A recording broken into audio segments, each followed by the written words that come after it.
अगर आप भी चाहते हैं मनीष म्यूजिक भोजपुरी के वीडियो सबसे पहले आप तक पहुंचे तो लाल बटन के दबाकर चैनल को सब्सक्राइब जरूर करें और साथ में बेल आइकन को दबाना न भूलें।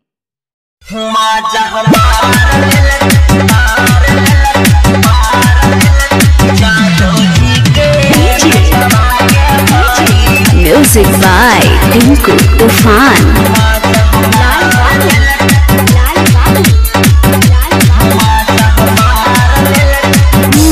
माजा हमार लेल कई जादो जी के बेटवा के माइयो, माजा मार लेल कई जादो जी के बेटवा के माइयो। तब भूलल जाता रोजो हमार पेटवा के माइयो, तब भूलल जाता रोजो हमार पेटवा के माइयो।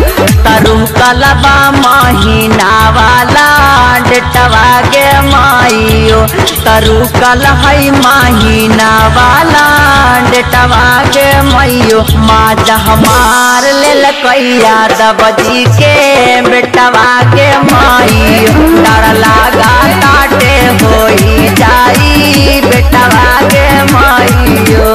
डीजे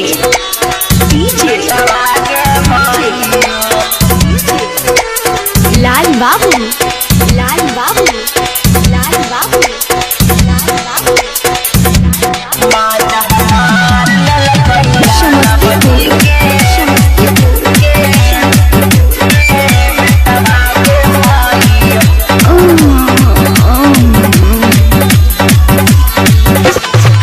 चूसी चूसी उठवा मोर दवाई ले जोवानावा, का कही हमर बहक गाइल मानावा। चूसी चूसी उठवा मोर दवाई ले जोवानावा, का कही हमर बहक गाइल मानावा। तमारा लस कमर धके चोटवा के माइयो, तमारा लस कमर धके चोटवा के माइयो। तब फूलल जाता रोजो हमार पेटवा के माइयो, तब फूलल जाता रोजो हमार पेटवा के माइयो। डीजे म्यूजिक बाय टिंकू तूफान।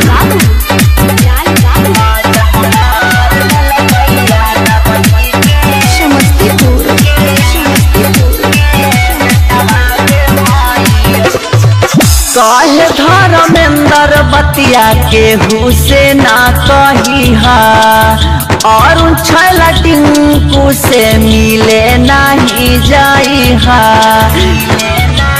और मैरे कहे धर्मेंद्र बतिया केहू से ना कही हा, और छैला टिंकू से मिले नहीं जाई हा।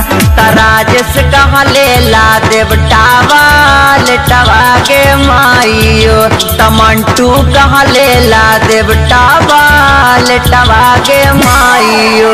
तब फूलल जाता रोजो हमार पेटवा के माइयो, तब फूलल जाता रोजो हमार पेटवा के माइयो। तरु कलबा महीना वाला डेटवा के माइयो, तरु कलबा महीना वाला डेटवा के माइयो। तमजा मार लेल कई जादो जी के बेटवा के माइयो, डर लागा